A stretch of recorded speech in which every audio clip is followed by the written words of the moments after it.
우리의 인생 중에 다시 시작해야 할 때가 있습니다. 이제 내일이 되면 우리 아이들이 이제 겨울방학을 마치고 등교를 시작하게 되는데요. 아이들이 이제 학교 가는 것을 당분간은 좀 힘들어 하겠죠. 왜냐하면 뭔가 멈췄다가 다시 시작하는 일은 쉽지 않기 때문입니다. 우리 김연아 선수가 있습니다. 우리나라뿐만이 아니라 또 세계적으로 피겨스케이트의 한 획을 그었는데, 최근에 한 예능 프로그램에 나와서 그 김연아 선수가 말하기를 은퇴 이후에 운동은 꼴도 보기 싫었다, 뭐 이런 이야기를 했습니다. 근데 그런 김연아 선수가 2010년 밴쿠버 올림픽에서 금메달을 따고 이제 은퇴하겠다라는 그런 발표를 했는데요. 근데 그 은퇴 번복을 하고 2014년 소치 올림픽에 다시 나왔어요. 근데 저는 그런 생각이 들었습니다. 은퇴를 발표하고 다시 이 나라를 위해서 그 올림픽에 나오기까지 다시 시작한다는 게 얼마나 좀 힘들었을까라는 그런 생각이 들었습니다. 구약 성경에서도요, 그 이스라엘 백성들 남유다가 바벨론에게 멸망을 하고 나중에 이제 포로에서 귀환을 하고 성전을 재건을 하게 되는데, 성전을 다시 지을 때 사마리아 사람들의 방해로 인해서 그 성전 재건이 멈추었을 때가 있습니다. 근데 그 성전 재건이 멈추고 다시 시작할 때까지 몇 년이 걸렸습니까? 17년이 걸렸습니다. 그러니까 우리가 무언가를 중단했다가 다시 시작한다라는 것은 쉽지 않은 것입니다. 우리의 신앙생활도 그렇습니다. 최근에 그 목회 데이터 연구소라는 그 연구소에서 한 열흘 전에 발표한 2014년 한국교회 추적조사라는 그런 통계를 내놓았는데, 지금 이제 한국교회의 가장 큰 특징으로 잡은 게 뭐냐면 아직 회복되지 않은 예배입니다. 그래서 지금 어느 정도 이제 코로나가 종식되고 삶이 일상으로 돌아왔지만, 지금 이제 성인 예배 출석이 한국교회가 지금 코로나 이전에 비해서 85%에 머물고 있고, 특히 성도의 수가 99명 이하의 교회는 한 70% 정도라고 합니다. 근데 특히 좀 문제인 것은 뭐냐면 약 한 1년 전에 2023년 1월의 통계가 한 그 정도였다라는 거예요. 그러니까 85%에서 지금 1년이 지나도록 계속 그 정도에 머물고 있다라는 것은 우리 성도님들 중에서 다시 한번 그 멈추었다가 신앙생활 하는 것, 예배에 나오는 것을 어려워하는 그런 성도들이 있다라는 것이죠. 여러분, 우리가 여러 가지 이유로 어린 자녀를 양육하거나 아니면 때로는 실족하고 시험에 들어서 뭔가를 멈추고 또 예배에 대해서, 섬김에 대해서, 믿음 생활에 대해서 멈춘 경우도 있는데요. 우리가 어떻게 좀 다시 시작할 수 있을까요? 오늘 본문 말씀에서 예수님께서는 그의 제자들로 하여금 다시 시작하게 하고 있습니다. 제자들은 예수님께서 잡히시고 그 신문을 당하시고 고난당하실 때, 또 십자가에서 달려 죽으실 때 다 뿔뿔이 흩어졌고, 또 예수님의 장례를 치를 자가 없었어요. 그래서 12제자 중에서는 장례를 치른 자가 없었죠. 아리마대 요셉이라는 사람이 나타나서 그 장례를 치렀는데, 그런 제자들에게 예수님께서 다시 찾아오셨고 다시 시작하게 하시고 있습니다. 다시 예수님을 따르게 하시고 다시금 복음 전파의 사명을 감당하도록 하고 있는 것을 볼 수가 있어요. 오늘 말씀을 통하여서 예수님께서는 어떻게 그 제자들을 다시 시작하게 하셨는가, 또 우리도 다시 시작해야 될 그러한 우리의 믿음 생활과 사명을 감당하는 일이 있을 터인데, 다시 한번 오늘 말씀을 통하여서 힘과 용기를 얻게 되기를 간절히 소원합니다. 그렇게 예수님이 고난당하시고 십자가에 죽으시는 그 중에서 이제 그런 중에 제자들은 벌벌 떨면서 흩어졌고 이제 어느새 고향 갈릴리 마을에 모이고 있었는데요. 근데 이제 예수님께서 오늘뿐만이 아니라 그 전에도 나타나시긴 하셨지만 이 제자들의 의욕은 완전히 꺾인 그런 상황이었습니다.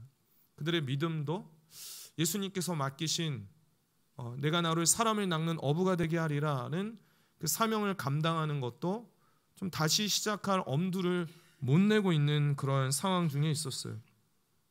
이런 제자들의 모습을 단적으로 보여주는 표현이 있는데, 오늘 본문 말씀 3절 말씀에 보면 베드로가 이렇게 말합니다. 나는 물고기 잡으러 가노라, 이렇게 말을 합니다.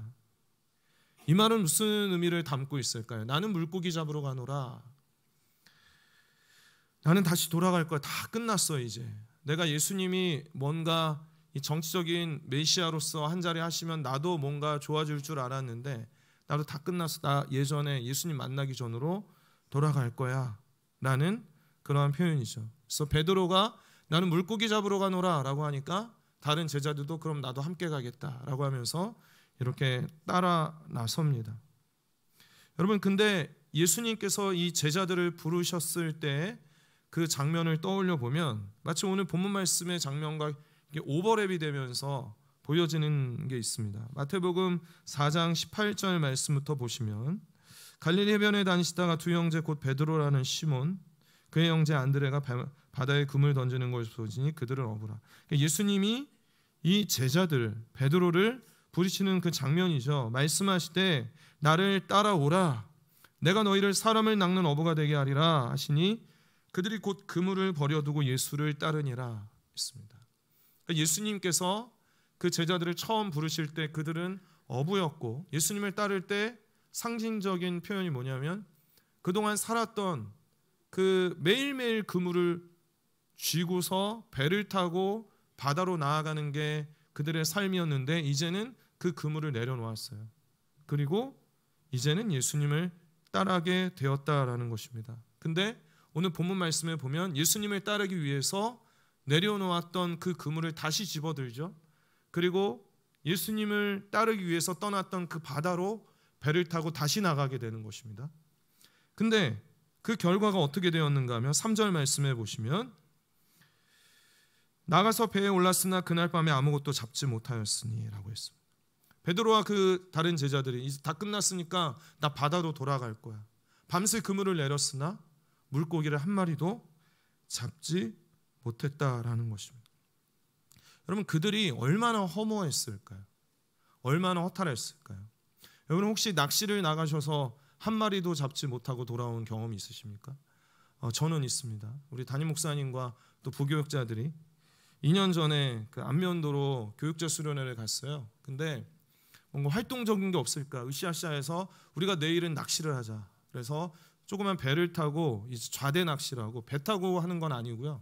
이제 뭐 이렇게 해놓은 데가 있더라고요. 그래서 거기 가서 한나절을 그 부교육자들과 다 낚시를 하는데 한 마리도 잡지 못했습니다. 너무나도 저가 건져 올린 건 허무함밖에 건져 올린 게 없습니다. 그래서 그렇게 돌아가게 되었는데요. 이렇게 제자들이 나는 물고기 잡으러 가노라. 내가 이제는 이렇게 살아가겠다라고 했을 때 밤새도록 그물을 내렸으나 한 마리도 잡아 올리지 못한 그때 예수님이 나타나신 거예요. 그럼 예수님이 이렇게 말씀하십니다. 5절 말씀에 보면 얘들아 너희에게 고기가 있느냐. 이 얘들아라는 표현은 굉장히 좀 따뜻하고 친근한 표현입니다. 부모가 어린 자녀들을 향해서 부를 때 쓰는 표현이에요. 그래서 얘들아라고 할 때는 다시 나타나셔서 이 제자들을 향해서 따뜻하게 얘들아. 근데 무엇을 물어보십니까? 너희에게 고기가 있느냐라고 하십니다. 예수님의 이 질문은 무슨 의미가 담겨져 있을까요? 너희에게 물고기가 있느냐? 예수님이 정말 몇 마리 잡았는지 궁금해서 물어보셨을까요? 야 진짜 몇 마리 잡았는지 너무 궁금하다. 5마리 잡았느냐? 10마리 잡았느냐? 아니면 대박 났느냐? 그것이 아니고 혹은 너희들이 날 떠나서 얼마나 잡았는지 보자. 뭐 잡은 게 있느냐? 니네들이 뭐 할 수 있는 게 있느냐? 라고 이렇게 비꼬는 그러한 질문이었을까요? 예수님은 이미 제자들이 한 마리도 잡지 못했다라는 것을 알고 계셨고 또 얘들아 라고 따뜻하게 부르셨으니 그 제자들을 향해서 비꼬는 투로 뭐 니네들이 뭐 할 수 있는 게 있겠어? 잡은 게 뭐 있겠어? 라고 물으시는 것도 아니에요. 예수님이 왜 너희들이 얘들아 너희들이 잡은 것이 있느냐? 라고 물어보셨을까요? 그 이유는 예수님이 대답을 듣기 위함이었습니다. 어떤 대답입니까? 5절 말씀에 보면 예수께서 이르시되 얘들아 너희에게 고기가 있느냐? 대답하되 없나이다 라고 대답을 합니다. 예수님은 이 대답을 듣기를 원하셨어요. 없습니다. 예수님 제가 저 어부잖아요. 그래서 제가 가진 지식과 제 경험을 동원해서 물고기를 잡으려고 했는데 못 잡았습니다. 예수님, 제가 진짜 밤새 최선을 다했지만 얻은 것이 없습니다. 결국 이 고백은 무슨 뜻입니까? 예수님, 전 예수님 떠나서는 아무것도 할 수 없습니다 라는 고백이 없나이다 라는 그 대답에 담겨져 있는 것이죠. 여러분, 예수님은 이 고백을 듣기를 원하십니다. 전 예수님 떠나서는 할 수 있는 것이 없습니다. 여러분, 뭔가 우리가 다시 시작하고 싶다, 나의 믿음 생활을 좀 굳건히 하고 싶다, 내가 주어진 그 직분이 있고 사명이 있는데 이 사명을 힘있게 감당하고 싶다라고 한다면 우리는 여기에서 시작해야 돼요. 주님, 저는 예수님 없이는 아무것도 못합니다. 뭔가 막 기세 있게 저 다 할 수 있습니다, 시켜만 주십시오 라는 것이 아니라, 예수님, 저는 예수님 없으면 물고기 한 마리도 없습니다, 아무것도 못합니다 라는 그런 고백을 예수님이 원하시죠. 요한복음 15장 5절 말씀에 이렇게 말씀하십니다. 나는 포도나무를 너희는 가지라. 그가 내 안에 내가 그 안에 거하면 사람이 열매를 많이 맺나니 나를 떠나서는 너희가 아무것도 할 수 없음이라. 나를 떠나서는 너희 아무것도 못한다.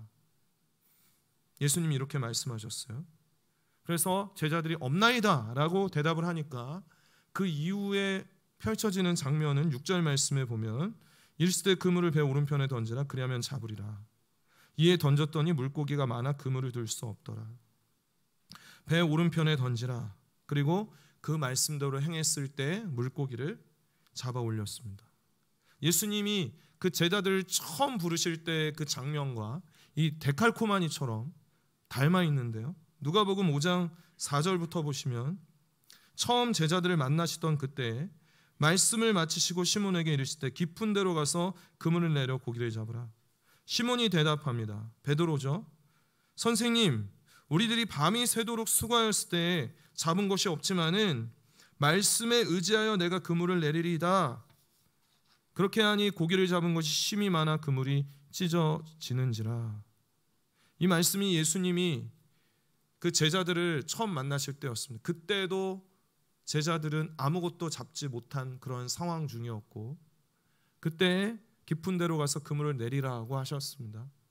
근데 그때 베드로가 뭐라고 그래요? 말씀에 의지해서 제가 그물을 내리겠습니다.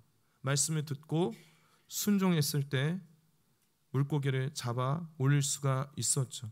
우리가 영화 볼 때 그 편집을 할 때 막 과거에 있었던 일, 현재 있었던 일 막 오고 가면서 막 그러한 상황들이 있잖아요. 오늘 본문 말씀이 마치 그런 중에 있는 것 같아요. 제자들이 예수님을 떠나고 다 그냥 내려놓고 갔는데 그때도 물고기를 못 잡았어요. 근데 예수님을 처음 만났을 때 그 장면도 똑같은 장면이에요. 근데 어떻게 됐어요? 예수님의 말씀에 순종을 했을 때 물고기를 잡아 올릴 수가 있었다라는 것입니다. 그래서 우리가 예수님을 따르는 삶, 사명을 감당하는 삶은 우리가 살아온 방식과 상식을 내려놓고 경험을 내려놓고 내 계획을 내려놓고 그 말씀대로 순종하는 삶인 줄을 믿습니다. 그래서 그 말씀에 순종을 할 때 우리는 다시 시작할 수 있다라는 것이죠. 예수님, 저는 아무것도 못합니다. 예수님, 저는 그 말씀에 의지해서 순종하겠습니다. 그것이 우리의 다시 시작할 수 있는 시작점이 될 수가 있는 것입니다. 느헤미야가 무너진 성벽을 재건을 할 때 겉으로 보이는 그 성벽만 재건한 것이 아니라 학자 에스라와 동역하면서 그 마음에 무너진 말씀의 성벽을 재건하는 것을 볼 수가 있습니다. 느헤미야 8장 3절 말씀에 보면 수문학 광장에서 새벽부터 정오까지 남자나 여자나 알아들을 만한 모든 사람 앞에서 읽음에 뭇 백성이 그 율법책에 귀를 기울였는데, 이 남자나 여자 또 아이들부터 노년에 이르기까지 온 백성이 모여서 하나님의 말씀을 들을 때 아멘 아멘 하고 레위 사람들이 그 말씀을 그 백성들에게 하나하나 설명을 해주고 풀어주고 깨달아질 때 그 앞에 하나님 앞에 엎드려지며 그들이 울며 회개하며 다시 일어설 수 있었거든요. 마찬가지입니다. 우리가 다시 시작하고자 한다면 하나님의 말씀을 듣고 성경 말씀을 펼치고 제가 말씀에 순종하겠습니다 라는 그 순종함으로 나아갈 때 우리는 우리에게 주어진 그 사명을 힘있게 감당하며 나아갈 수 있는 줄을 믿습니다. 그렇게 물고기를 잡아 올렸어요. 근데 또 장면이 바뀌게 되는데 이제 예수님을 한 자리로 예수님께서는 그들을 한 자리로 모으시고 예수님이 하시는 일이 무엇입니까? 12절 말씀에 보면 예수께서 이르시되 와서 조반을 먹으라 라고 하십니다. 얘들아 일로 와라, 아침 먹자. 이 장면이 저는 굉장히 참 인상적이고 예수님이 가깝게 느껴지고 따뜻하게 느껴지는 장면입니다. 이 제자들은 예수님을 배반하고 떠났었거든요. 이전에는. 어떻게 그러한 제자들 향해서 얘들아 일로 와라, 내가 아침 차렸으니까 밥 먹자, 아침밥 먹자. 밤새 물고기 잡느라 지쳐있을 그 베드로와 제자들, 그리고 예수님을 볼 그런 면목도 없는 그러한 믿음을 저버린 그 제자들을 위해서 숯불을 피워서 따끈한 아침 식사를 준비하고 계셨어요. 저는 이러한 장면이 생각이 났습니다. 자녀들이 말 안 들면 막 등짝 막 치면서 엄마들이 막 혼냈어요. 근데 어김없이 식사 때가 돌아왔습니다. 그 식사 때 뭐라고 합니까? 너희 밥 먹을 자격도 없어. 절대 나오지 마. 나 혼자 먹을 거니까. 이렇게 하지 않고 일로 와, 밥 먹어, 빨리 숟가락 들어. 이렇게 하는 이유가 뭡니까? 네 배를 채워라 이게 아니라 그래 내가 용서할게, 괜찮아, 빨리 밥 먹어. 이렇게 하는 의미가 담겨져 있잖아요. 근데 예수님께서 자기를 배반하고 떠난 이 제자들을 다시 나 물고기 잡으러 갈 거야 라고 하면서 바다로 가서 아무것도 못 잡고 온 이 제자들을 향해서 와서 조반을 먹으라 라고 하신 말씀에는 어떠한 의미가 담겨져 있을까요? 굉장히 큰 의미가 담겨져 있어요. 그 의미를 나타내 주는 분명한 목적이 있는 사물이 있는데 그게 바로 숯불입니다. 9절 말씀에 보면 육지에 올라보니 숯불이 있는데 그 위에 생선이 놓였고 떡도 있더라.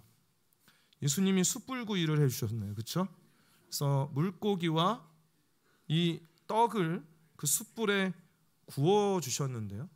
그 숯불이 있는데라는 그 표현을 주목해서 봐야 돼요. 이 있는데는 헬라어로 케이메넨인데 어쩌다 있을 때 이 표현을 쓰지 않습니다. 분명한 목적을 위해서 무언가를 놓았을 때 그 표현을 씁니다. 그래서 제가 이 컵을 여기다 놓았습니다. 이 컵이 여기 놓여 있는데 왜 내가 이 컵을 놓았냐면 물을 마시려는 그 목적 때문에 컵을 여기다 놓은 거거든요. 이 예수님이 숯불을 피웠고 그 숯불이 거기에 있을 때에는 예수님의 분명한 의도와 목적이 있어요. 이 표현이 요한복음 2장 6절에도 나오는데요. 거기에 유대인의 정결 예식을 따라 두세 통 드는 도랑알이 6이 놓여 있는지라. 가나안 혼인잔치의 사건에 도랑알이 6이 놓여 있다라고 했습니다. 이 놓여 있다라는 표현이 같은 표현입니다. 그런데 이 도랑알이 6 놓여 있는 게 무슨 의미가 있습니까, 여러분? 근데 그 뒤에 장면에서 예수님이 그 도랑알이 6에서 물을 떠다가 연회장에 사람들에게 가져다 주었을 때 물이 포도주가 변화되는 기적이 일어나게 됐잖아요. 그러면 도랑알이 6이 거기에 놓여져 있는 것은 필연입니까, 우연입니까?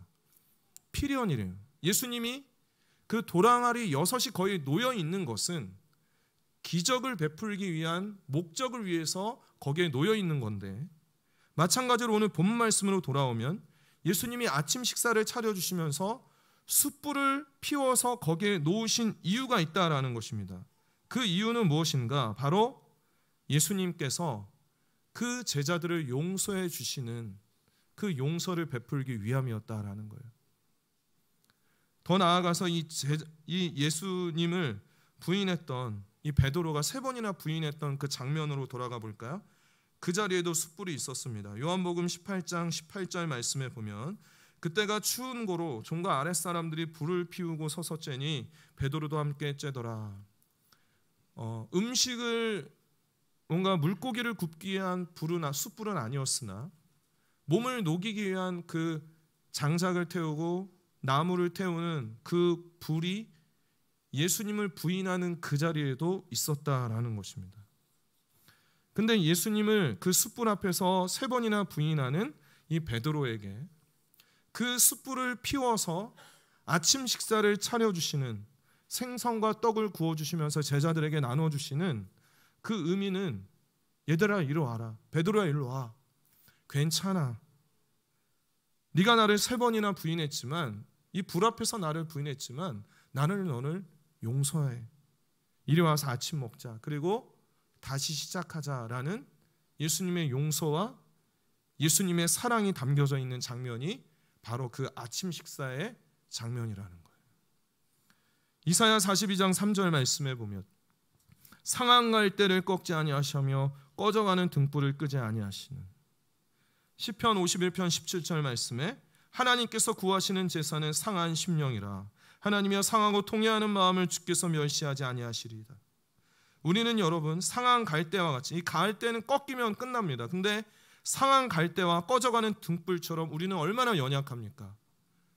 우리는 시시때때로 지난 한 주간 살아가면서도 우리를 구원해 주신 그 하나님 앞에서 하나님을 등지고 정말 고집센 양과 같이 내 뜻과 내 마음대로 하나님이 우리에게 주신 그 믿음과 사명이 있는데 그거는 완전히 싹 다 잃어버리고 세상적인 목적과 내 마음대로 살아갔던 우리의 모습이 있지 않습니까? 그런데 그렇게 연약하고 어리석고 부족한 우리의 모습이 있음에도 불구하고 아침 식사를 차려주신다라는 거예요.